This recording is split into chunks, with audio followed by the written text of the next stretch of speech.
നമ്മൾ ഭവനത്തിലെ ശുശ്രൂഷയുടെ അവസാന ഭാഗത്തേക്ക് വരികയാണ്. അടുത്തതായിട്ട് വചന ശുശ്രൂഷയാണ്. നമ്മളെ ആശ്വസിപ്പിക്കാൻ പര്യാപ്തമായ ദൈവവചനം തൻ്റെ ആത്മാവിനാൽ സഹോദരൻ സജി മാത്യൂസിലൂടെ ഇന്ന് നൽകാൻ പ്രസാദിച്ചിരിക്കുന്നു. ദൈവത്തെ മഹത്വപ്പെടുത്താം. നമുക്ക് ശ്രദ്ധയോടെ ശുശ്രൂഷ കേൾക്കാം. This is one of a very difficult moment to stand before you with the word of God. ഇത് നിങ്ങളുടെ മുന്നിൽ വചനവുമായി നിൽക്കാനായിട്ട് ഏറ്റവും ബുദ്ധിമുട്ടുള്ള ഒരു സമയമാണ്. But the elders in the assembly, when they requested me in the morning, I had no idea what to speak. രാവിലെ സഭയിലുള്ള പ്രിയപ്പെട്ടവർ ഈ സായാഹ്നത്തിൽ ഇങ്ങനെ വചനം ശുശ്രൂഷിക്കണമെന്ന് പറഞ്ഞപ്പോൾ എന്താണ് സംസാരിക്കേണ്ടത് എന്നുള്ളതിനെക്കുറിച്ച് ഒരു ആശയവുമില്ലായിരുന്നു. But my half of the messages are already sung by the little children. ഞാൻ എൻ്റെ സന്ദേശത്തിൻ്റെ നല്ലൊരു ഭാഗം കുഞ്ഞുങ്ങൾ ഇതിനോടകം തന്നെ പാടിക്കഴിഞ്ഞു. I don't know whether they have penned the songs of their own or not, but the message has been conveyed. അവർ തന്നെ എഴുതിയ പാട്ടാണോ അതെന്ന് എനിക്ക് നിശ്ചയമില്ല. എന്നാൽ അവർ സന്ദേശം നമുക്ക് പകർന്നു തന്നു കഴിഞ്ഞിരിക്കുന്നു. I had been constantly speaking, interacting with the young people and others. ഞാൻ സാധാരണയായിട്ട് യുവാക്കളോട് സംസാരിച്ചു കൊണ്ടിരിക്കുകയാണ്. And I have been trying to understand about the sister Shubha. ശുഭസൗകര്യയെക്കുറിച്ച് മനസ്സിലാക്കാനായിട്ട് ഞാൻ ശ്രമിച്ചുകൊണ്ടിരിക്കുകയായിരുന്നു. To my surprise, everyone, whether that's a young people or old, everyone has something good to say about her. എന്നാൽ എനിക്ക് അത്ഭുതം എന്ന് പറയട്ടെ, ഞാൻ സംസാരിച്ച പ്രായമുള്ളവരായാലും പ്രായം കുറഞ്ഞവരായാലും അവർക്കെല്ലാം ശുഭസൗകര്യയെക്കുറിച്ച് എന്തെങ്കിലും നല്ല കാര്യങ്ങൾ പറയാനുണ്ട്. Everyone said that she was so close to me only. എല്ലാവരും പറയുന്നത് ഒന്ന് തന്നെയാണ്, എന്നോട് സഹോദരി വളരെ അടുപ്പം പുലർത്തിയിരുന്നു എന്നുള്ളതാണ്. I summarize her testimony in this way. പ്രിയ സഹോദരിയുടെ സാക്ഷ്യം ഇങ്ങനെ ഞാൻ ചുരുക്കി പറയട്ടെ. She was a loving mother. അവൾ ഒരു നല്ല സ്നേഹനിധിയായ അമ്മയായിരുന്നു. She was a loving wife. അതുപോലെ തന്നെ വളരെ സ്നേഹധന്യയായ ഒരു ഭാര്യയായിരുന്നു. Very dedicated mother. വളരെ സമർപ്പണബോധമുള്ള ഒരു മാതാവായിരുന്നു. Very committed sister. വളരെ സമർപ്പണബോധമുള്ള ഒരു സഹോദരിയായിരുന്നു. And very passionate as a believer of Christ. കർത്താവിൻ്റെ ഒരു വിശ്വാസി എന്നുള്ള നിലയ്ക്ക് വളരെ ആവേശമുള്ളവളും ആയിരുന്നു. My beloved, what else you want a life lived like this? ഇതിൽ പരമായിട്ട് എന്താണ് ജീവിക്കപ്പെടുന്ന ഒരു ജീവിതത്തിൽ വേണ്ടത്? I'm 100% blind. 100% അന്ധനായ ഒരു വ്യക്തിയാണ് ഞാൻ. I lost my vision when I was 23. 23 വയസ്സുള്ളപ്പോഴാണ് കാഴ്ച നഷ്ടപ്പെടാനിടയായത്. I lost my vision as there is something called retinal detachment. Retina വിട്ടുപോകുക എന്നുള്ള ഒരു രോഗമാണ് എനിക്ക് വന്നത്. And it happened within 15 minutes. അതൊരു 15 മിനിറ്റ് കൊണ്ട് അത് സംഭവിക്കുകയും ചെയ്തു. Why did this happen? I don't know. എന്തുകൊണ്ട് എനിക്കത് സംഭവിച്ചു എന്ന് എനിക്കറിയത്തില്ല. But as Matthew 11:26 verse says, my father pleased so with me. മത്തായിയുടെ സുവിശേഷം 11:28 പറയുന്ന പോലെ പിതാവിന് അങ്ങനെ ഇഷ്ടം തോന്നി.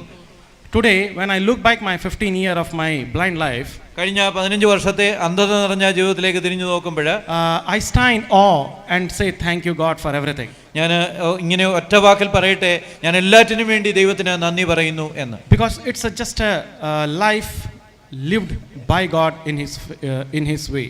കർത്താവ് അവൻ്റെതായ രീതിയിൽ എന്നിലൂടെ ജീവിച്ച വർഷങ്ങളാണ്. Because there have been events when I could share with people those who are really in trouble. പലപ്പോഴും വളരെ ദുഃഖത്തിലൂടെ കടന്നു പോകുന്ന പലരോടും നല്ല കാര്യങ്ങൾ പങ്കുവയ്ക്കാൻ കഴിഞ്ഞിട്ടുണ്ട്. And that is something where you see a smile on somebody's face who is really in distress. It really pleases you. ആരെങ്കിലും വളരെ കഷ്ടത്തിലൂടെ പോകുന്ന മുഖത്ത് അങ്ങനെ പങ്കുവയ്ക്കുന്ന കാര്യങ്ങൾ ഒരു ചിരി പടർത്തുന്നുവെങ്കിൽ അത് ഏറ്റവും സംതൃപ്തി തരുന്ന കാര്യമാണ്. That does not mean that I don't cry. ഞാൻ കരയാറില്ല എന്നതിനർത്ഥമില്ല. I too cry. കരയാറുമുണ്ട്. I think the emotions has to be manifested. നമ്മുടെ വിചാരങ്ങൾ പ്രകടിപ്പിക്കപ്പെടേണ്ടതായിട്ടുള്ളവ തന്നെയാണ്. But we must express our emotions with a hope. എന്നാൽ നമ്മുടെ വികാരങ്ങൾ പ്രകടിപ്പിക്കുന്നത് പ്രത്യാശയോടുകൂടെ വേണം. That hope should be the driving force for your life. നമ്മുടെ ജീവിതത്തിന്റെ ചാലക ശക്തി ആ പ്രത്യാശ തന്നെ ആയിരിക്കണം. I want to direct your attention to a portion from Romans chapter 8 verse 28. റോമാലേഖനം 8-ാം അധ്യായം 28-ാമത്തെ വാക്യം നിങ്ങളുടെ ശ്രദ്ധയിലേക്ക് കൊണ്ടുവരാൻ ആഗ്രഹിക്കുന്നു. This is one of the verse which has been my foundation and my principle of my life. എൻ്റെ ജീവിതത്തിൻ്റെ അടിസ്ഥാനവും ജീവിതത്തിൻ്റെ തത്വശാസ്ത്രവുമായ ഒരു വാക്യമാണ് ഞാൻ ഉദ്ധരിച്ച റോമാലേഖനം 8:28. It says, all things work together for those who love him. എന്നാൽ ദൈവത്തെ സ്നേഹിക്കുന്നവർക്ക് എല്ലാം സകലവും നന്മയ്ക്കായി കൂടിയാവരിക്കുന്നു എന്ന വാക്യം പറയുന്നു. There is one word which is very, very profound here. ഇവിടെ വളരെ ശ്രദ്ധാർഹമായ ഒരു വാക്കുണ്ട്, all things. എല്ലാം. When I lost my vision, when I was in a verge of bombarding questions unto God, ഞാൻ എൻ്റെ കാഴ്ച നഷ്ടപ്പെട്ടപ്പോൾ അനേക ചോദ്യങ്ങൾ ദൈവത്തോട് ചോദിച്ചുകൊണ്ടിരുന്നപ്പോൾ this is a verse which came and hit on my thoughts. എൻ്റെ ചിന്തയിൽ വന്ന് ആഞ്ഞടിച്ച ഒരു ചിന്തയായിരുന്നു ഈ വാക്യം. All things. എല്ലാ കാര്യങ്ങളും. It's not, all includes everything. എല്ലാം എന്ന് പറഞ്ഞാൽ എല്ലാം അതിനകത്ത് ഉൾപ്പെട്ടിരിക്കുന്നു. All does not mean that, all excluding blindness will turn as a blessing in your life. All എന്ന് പറയുമ്പോൾ അല്ലെങ്കിൽ എല്ലാം എന്ന് പറയുമ്പോൾ കാഴ്ചശക്തി നഷ്ടപ്പെടുന്നത് ഒഴികെയുള്ള എന്നുള്ള ഒരർത്ഥം അതിനില്ല. All means all. എല്ലാം എന്ന് പറഞ്ഞാൽ അതിന്റെ അർത്ഥം എല്ലാം എന്ന് തന്നെയാണ്. Today I have got the same message to share with brother Alex and children and all of us. ഇന്ന് സഹോദരൻ അലക്സിനോടും കുഞ്ഞുങ്ങളോടും നമ്മളോടെല്ലാം എനിക്ക് പങ്കുവയ്ക്കാനുള്ള സന്ദേശവും അത് തന്നെയാണ്. All things going to work for good because we love him. നമ്മൾ അവനെ സ്നേഹിക്കുന്നതുകൊണ്ട് എല്ലാം നന്മയ്ക്കായിട്ട് കൂടിയാവരിക്കാനായിട്ട് പോകുകാലമുണ്ട്. And the most difficult time you become more close to God. നമ്മൾ ഏറ്റവും കഷ്ടങ്ങളിലൂടെ കടന്നു പോകുമ്പോഴാണ് നമ്മൾ ദൈവത്തോട് ഏറ്റവും അടുത്ത് ജീവിക്കുന്നത്. There is only one incident when Jesus cried. കർത്താവായ യേശുക്രിസ്തു കരഞ്ഞ ഒരു സംഭവത്തെക്കുറിച്ചേ ബൈബിളിൽ പറഞ്ഞിട്ടുള്ളൂ. There is only one time he cried. ഒരിക്കലേ അവൻ കരഞ്ഞിട്ടുള്ളൂ. He came for the funeral service. അത് ഒരു ശവസംസ്കാര ശുശ്രൂഷയിൽ വന്നപ്പോഴാണ്. He did not come for the service as such. അവന് ആ ശുശ്രൂഷയ്ക്കായിട്ട് വന്നവനല്ല വാസ്തവത്തിൽ. But he came and he was sad of the death. അവന് വന്നു ആ ലാസറിന്റെ മരണത്തെക്കുറിച്ച് അവൻ ദുഃഖിതനായിരുന്നു. He was sad because the hollowness was created for his sisters on the earth. അവന് ദുഃഖിതനാകാൻ കാരണം അവന്റെ സഹോദരിമാരെ കുറിച്ച് ഒരു ശൂന്യത സൃഷ്ടിക്കപ്പെട്ടു എന്നുള്ളത് കൊണ്ടാണ്. Jesus was crying because of that gap, that separation. ആ വേർപാടിനെ കുറിച്ചാണ് വാസ്തവത്തിലെ കർത്താവ് കരഞ്ഞത്. And that Jesus is alive today. ആ കർത്താവ് ഇന്നും ജീവിക്കുന്നു. Today he is with us. അവൻ ഇന്ന് നമ്മോടൊപ്പം ഉണ്ട്. He is crying for us. നമ്മളെക്കുറിച്ച് അവൻ കരയുന്നവനാണ്. He is there to support us. അവൻ നമ്മളെ പിന്താങ്ങാനായിട്ട് നമ്മളോടൊപ്പം ഉണ്ട്. So let us enjoy that hope with him. പ്രിയപ്പെട്ടവരെ, അവനോടുള്ള ആ പ്രത്യാശ നമുക്ക് ആസ്വദിക്കാം. That in the days to come, വരുന്ന ദിവസങ്ങളിൽ all things will work together for good. എല്ലാം നമ്മുടെ നന്മയ്ക്കായിട്ട് കൂടിയാവരിക്കും. Cast all your burden upon him. നമ്മുടെ സകല ചിന്താകുലവും അവന്റെ മേൽ ഇട്ടുകൊള്ളുക. Because he careth for us. കാരണം അവൻ നമ്മൾക്കായി കരുതുന്നവനാകണം. May God bless you as you consider these words. ഈ വാക്യങ്ങളിലൂടെ ദൈവം നിങ്ങളെ ആശ്വസിപ്പിക്കട്ടെ. കർത്താവിൻ്റെ വിലയേറിയ നാമം വാഴ്ത്തപ്പെടുമാറാകട്ടെ. അപ്രതീക്ഷിതമെന്ന് നമുക്ക് തോന്നാമെങ്കിലും ദൈവത്തിൻ്റെ നിത്യയുടെ പദ്ധതി പ്രകാരം നമുക്കിങ്ങനെ ദൈവസന്നിധിയിലായിരിക്കുവാനായിട്ട് ദൈവം കൃപ നൽകിയതിനാൽ ഞാൻ ദൈവത്തെ സ്തുതിക്കുന്നു. ഒരു ദൈവവേദനയെ സംബന്ധിച്ചിടത്തോളം എത്രയോ അനുഗ്രഹീതമായിട്ടുള്ള ഒരു അനുഭവമാണ്. മറ്റ് ഏതെങ്കിലും ഇടങ്ങളിൽ കഷ്ടതയിലും പാടുവാൻ സാധിക്കുമോ? പ്രിയ കുഞ്ഞുങ്ങൾ തൻ്റെ മാതാവിൻ്റെ വേർപാടിനുള്ള ബന്ധത്തിലുള്ള ശവസംസ്കാര ശുശ്രൂഷയിൽ മാതാവിൻ്റെ മൃതശരീരത്തിൻ്റെ മുമ്പിൽ നിന്നുകൊണ്ട് ദൈവത്തെ പാടിസ്തുതിക്കുന്ന വാക്കുകൾ കേൾക്കുമ്പോൾ ഞങ്ങളുടെ ഹൃദയം നന്ദി കൊണ്ട് നിറയുകയാണ്. What A privilege! ഒരു ദൈവവേദന ലഭിച്ചിരിക്കുന്ന അസാമാന്യമായിട്ടുള്ള പദവി എന്ന് പറയുന്നത് കഷ്ടതയിലും പാടുവാനായിട്ട് ദൈവം അവർക്ക് ഇട നൽകുന്നു എന്നുള്ളതാണ്. 84-ാം സങ്കീർത്തനത്തിൽ നാം ഇങ്ങനെ വായിക്കുന്നുണ്ട്, ബലം നിലനുള്ള മനുഷ്യൻ ഭാഗ്യവാൻ, ഇങ്ങനെയുള്ളവരുടെ മനസ്സിൽ സിയോനിലേക്കുള്ള പെരുവഴികളുണ്ട്. കണ്ണുനീർ താഴ്വരയിൽ കൂടെ കടക്കുമ്പോൾ അവർ അതിനെ ജലാശയമാക്കി തീർക്കുന്നു. പ്രിയമുള്ളവരെ, ദൈവമക്കൾക്ക് മാത്രം അവകാശപ്പെടുവാൻ സാധ്യതയുള്ള ഒരു പ്രസ്താവനയാണ് ഇത്. കഴിഞ്ഞ നാളുകളിൽ 4 മാസങ്ങൾക്ക് മുമ്പ് ഞങ്ങളുടെ പിതാവിൻ്റെ വേർപാടിനുള്ള ബന്ധത്തിൽ ആ മൃതശരീരത്തിൻ്റെ മുമ്പാകെ നിന്നുകൊണ്ട് കൃതജ്ഞതയുടെ വാക്കുകൾ പറഞ്ഞ കാര്യം ഞാനിപ്പോഴും ഓർക്കുന്നുണ്ട്. എന്നാൽ 4 മാസം കഴിഞ്ഞില്ല, എൻ്റെ ജ്യേഷ്ഠൻ്റെ ഭാര്യയുടെ വേർപാടിനുള്ള ബന്ധത്തിൽ, പ്രിയ ശുഭചേട്ടത്തിയുടെ വേർപാടിനുള്ള ബന്ധത്തിൽ വീണ്ടും അതേ നിലയിൽ നിൽക്കുന്നു. ഒരുപക്ഷെ നിങ്ങൾ ചോദിച്ചേക്കാം, എന്തുകൊണ്ട് ഇങ്ങനെ, എന്തുകൊണ്ട് ഇപ്രകാരം? എന്നാൽ ഉത്തരം പറയുവാനായിട്ട് നമുക്കിന്നാവില്ല. നാളുകൾ ഒരുപക്ഷെ കഴിയും. ദിവസങ്ങളും കാലങ്ങളും മാസങ്ങളും ഒക്കെ കടന്നു പോകും. അന്നൊരു പക്ഷേ തിരിഞ്ഞു നോക്കിയിട്ട് ഇതിൻ്റെയൊക്കെ അർത്ഥം ഒരുപക്ഷെ ദൈവം നമുക്ക് വെളിപ്പെടുത്തി തന്നു എന്ന് വന്നേക്കാം. അല്ല എങ്കിൽ നിത്യതയിൽ കർത്താവിൻ്റെ സന്നിധിയിൽ ചെല്ലുമ്പോൾ നിശ്ചയമായിട്ടും ഉത്തരം കിട്ടുന്ന ചോദ്യങ്ങൾ തന്നെയാണ് ഇത്. മുമ്പിൽ ഒരു ചുവട് വയ്ക്കുവാൻ മാത്രം ഇട ഞാൻ കാണുന്നു, എന്നാൽ അത് മതി, ശേഷമെല്ലാം ദൈവഹിതമെന്ന് ഏറ്റുപാടുവാനായിട്ട് ദൈവഭക്തരിടയായെങ്കിൽ ഒരു ചുവട് പോലും വയ്ക്കുവാനിടയില്ലാതെ ഇട കാണാതെ നിൽക്കുന്ന കുടുംബങ്ങളെ നിങ്ങൾ മുന്നോട്ട് ഓർത്ത് പ്രാർത്ഥിക്കുക. അവരുടെ മുമ്പിൽ ദൈവം തൻ്റെ വഴി തെളിക്കുമാറാകട്ടെ, തൻ്റെ പാത നിരത്തുമാറാകട്ടെ. തൻ്റെ സാക്ഷ്യത്തിനായിട്ട്, ദൈവനാമ മഹത്വത്തിനായിട്ട് അവരെ ഇനിയും ഉപയോഗിക്കുമാറാകട്ടെ. ദൈവത്തിന് സകല മഹത്വം അർപ്പിച്ചുകൊണ്ട് എൻ്റെ വാക്കുകൾക്ക് വിരാമം കുറിക്കുന്നു. ദൈവനാമം വാഴ്ത്തപ്പെടുമാറാകട്ടെ. നമ്മുടെ പ്രിയ സഹോദരിയുടെ ശവസംസ്കാര ശുശ്രൂഷ ഇവിടെ കഴിഞ്ഞിരിക്കുകയാണ്. ഇപ്പോൾ അത് പ്രാർത്ഥിച്ച് അവസാനിപ്പിക്കാൻ പോവുകയാണ്. എൻ്റെ മനസ്സിലേക്ക് ഒരു കാര്യം വന്നത്, പ്രിയ സഹോദരിയുടെ ബന്ധത്തിലെ 2 കാര്യങ്ങളെ ഇപ്പോൾ കഴിഞ്ഞിരിക്കുകയാണ്. ഒന്ന്, സഹോദരിയുടെ ആത്മീയവും ഭൗതികവുമായ ശുശ്രൂഷകളെ കഴിഞ്ഞു. രണ്ടാമത്, സഹോദരിക്ക് വേണ്ടി നമ്മൾ ചെയ്യേണ്ട ശുശ്രൂഷകളെല്ലാം അവസാനിച്ചിരിക്കുകയാണ്. ശുശ്രൂഷയിൽ ഇതുവരെ സഹകരിച്ച എല്ലാവർക്കും ഒരിക്കലൂടെ നന്ദി രേഖപ്പെടുത്തുന്നു. ഇനി നമുക്ക് ചെയ്യാനുള്ളത് ഈ പെട്ടിയിൽ നിന്ന് ശരീരം അതിനായിട്ട് കരുതിയിരിക്കുന്ന പ്രത്യേക പെട്ടിയിലേക്ക് മാറ്റണം. അതിനുശേഷം താഴെയുള്ള കല്ലറയുടെ സമീപത്തേക്ക് പോകണം. അവിടെയും ഒരു ചെറിയ ശുശ്രൂഷ ഉണ്ടായിരിക്കുന്നതാണ്. അതുകൊണ്ട് ഇപ്പോഴ് എല്ലാവരും അതിനുവേണ്ട സൗകര്യം ഒരുക്കണം. ഒരുപാട് ബഹളമൊന്നും ഉണ്ടാകാതെ, ഇതൊരു ആത്മീയമായ അന്തരീക്ഷമാണല്ലോ, അത് നഷ്ടപ്പെടാതെ കൊണ്ട് എല്ലാവരും സഹകരിക്കണം. എത്രയും പെട്ടെന്ന് നമുക്ക് അങ്ങോട്ടേക്ക് പോകണം. പെട്ടിയിൽ വെച്ചതിന് ശേഷം കുടുംബാംഗങ്ങൾക്കൊക്കെ വീണ്ടും സഹോദരിക്ക് ചുംബനം കൊടുക്കാനും ഒക്കെയുള്ള അവസരങ്ങളുണ്ട്. അത് എത്രയും പെട്ടെന്ന് നിർവഹിച്ച് നമുക്ക് താഴേക്ക് കടന്നു പോകാം. ദൈവം നമ്മളെ സഹായിക്കട്ടെ.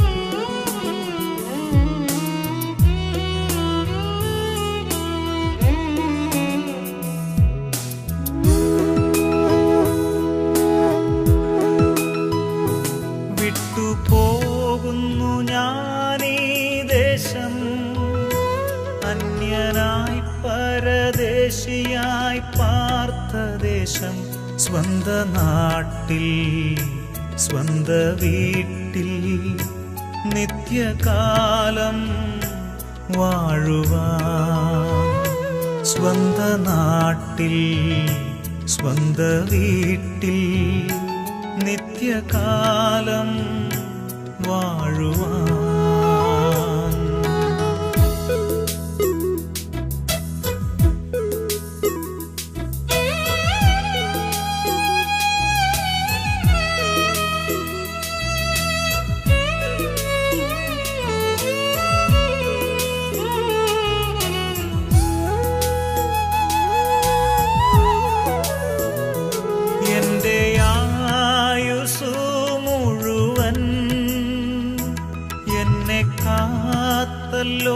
ദൈവമേ,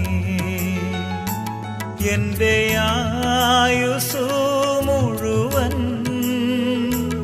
എന്നെ കാത്തല്ലോ ദൈവമേ. ഒന്നും ചെയ്തില്ല ഞാനീ ഭൂവിൽ നിന്റെ നന്മകൾ കൊത്തതുപോ. ഒന്നും ചെയ്തില്ല ഞാനീ ഭൂവിൽ നിന്റെ നന്മകൾ കൊത്തതുപോൽ. വിട്ടുപോകുന്നു ഞാനീ ദേശം, അന്യനായി പരദേശിയായി പാർത്ത ദേശം. സ്വന്ത നാട്ടിൽ സ്വന്ത വീട്ടിൽ നിത്യകാലം വാഴുവാൻ.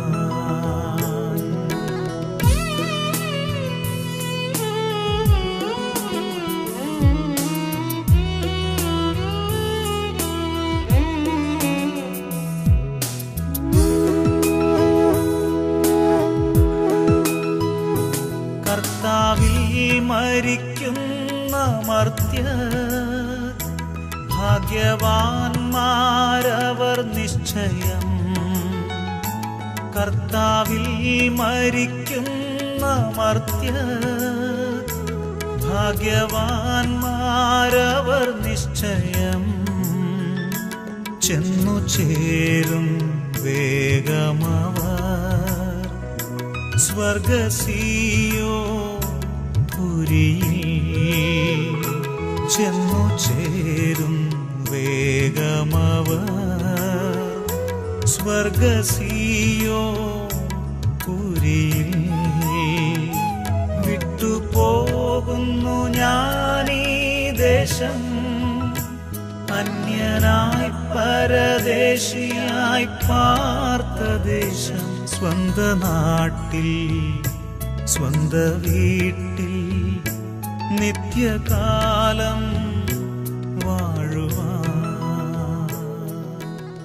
വാഴ്ത്തപ്പെടുമാറാകട്ടെ. We have gathered here around this grave ഈ ശവകുടീരത്തിന് മുന്നിൽ നാം വന്നിരിക്കുകയാണ് to offer the final farewell service as far as our sister is concerned. നമ്മുടെ പ്രിയപ്പെട്ട ശുഭസഹോദരിയെ സംബന്ധിച്ചോളം ഏറ്റവും ഒടുവിലത്തെ ശുശ്രൂഷയ്ക്കായിട്ടാണ് നാം ഇവിടെ വന്നിരിക്കുന്നത്. This is not the end of our sister. നമ്മുടെ സഹോദരിയുടെ അവസാനം ഇതൊരിക്കലും ആയിരിക്കുന്നില്ല. We are going to consign her to the earth. നാം അവളുടെ ശരീരത്തെ ഈ മണ്ണിനെ ഏൽപ്പിച്ചു കൊടുക്കുകയാണ്. We are looking forward for that day. എന്നാൽ നാം ഒരു ദിവസത്തെ കാത്തിരിക്കുന്നവരാണ്. Now her body will be resurrected. ആ ദിവസം അവളുടെ ശരീരം ഉയർത്തെഴുന്നേൽക്കും. Today she's body is a corruptible body. ഇന്ന് അവളുടെ ശരീരം ദ്രവത്വമുള്ളതായിരിക്കും. It is a weak body. അത് ബലഹീനമായിരിക്കുന്ന ശരീരമാണ്. She had undergone many pains and sorrow as far as her body ailments were concerned. അവളുടെ ശരീരത്തെ സംബന്ധിച്ച് അനേക രോഗങ്ങളും വേദനകളും കഴിഞ്ഞ നാളുകളിൽ അവൾ അനുഭവിച്ചു. But the resurrected body, എന്നാൽ ഉയർത്തെഴുന്നേൽക്കപ്പെടുന്ന ശരീരം, it is a glorious body. അത് മഹത്വ സമ്പൂർണ്ണമായിരിക്കുന്ന And when will ശരീരമാണ്. it happen? അതെന്നാണ് സംഭവിക്കാനായിട്ട് When the പോകുന്നത്? Lord Jesus Christ comes. കർത്താവ് വരുന്ന ആ ദിവസങ്ങളിൽ. Beloved, we are looking forward for that day. സഹോദരി സഹോദരന്മാരെ, പ്രിയപ്പെട്ടവരെ, നാം ആ ദിവസത്തിനായിട്ട് കാത്തിരിക്കുക. When the Lord Jesus Christ comes, നമ്മുടെ കർത്താവ് വരുമ്പോൾ, when the trumpet will sound, കാഹളം ധ്വനിക്കുമ്പോൾ, there will be shout from heaven, അവിടുന്ന് സ്വർഗ്ഗത്തിൽ നിന്ന് ഒരു വലിയ ശബ്ദമുണ്ടാകും. and our sister will be raised in glory first. നമ്മുടെ പ്രിയപ്പെട്ട സഹോദരിയുടെ ശരീരം മഹത്വത്തിൽ ഉയർത്തെഴുന്നേൽക്കപ്പെടുന്നു. സകല ബഹുമാനവും സ്തുതിയും സ്തോത്രം അവിടുത്തെ ഭാഗം അർപ്പിക്കുന്നു. ദുഃഖിച്ചിരിക്കുന്ന കുഞ്ഞുങ്ങളെയും ജോയിയെയും കർത്താവെ മറ്റുള്ളവരെയും തിരുസന്നിധിയിൽ സമർപ്പിക്കുന്നു. ആവശ്യമായിരിക്കുന്ന എല്ലാ കൃപയും നൽകി സഹായിക്കുന്നു. തിരുനാമം ഞങ്ങളോട് മഹത്വപ്പെടുന്നു. ഞങ്ങളുടെ രക്ഷിതാവും കർത്താവുമായ യേശു ക്രിസ്തുവിന്റെ അതിമഹത്വമുള്ള നാമത്തിൽ തന്നെ. ആമേൻ.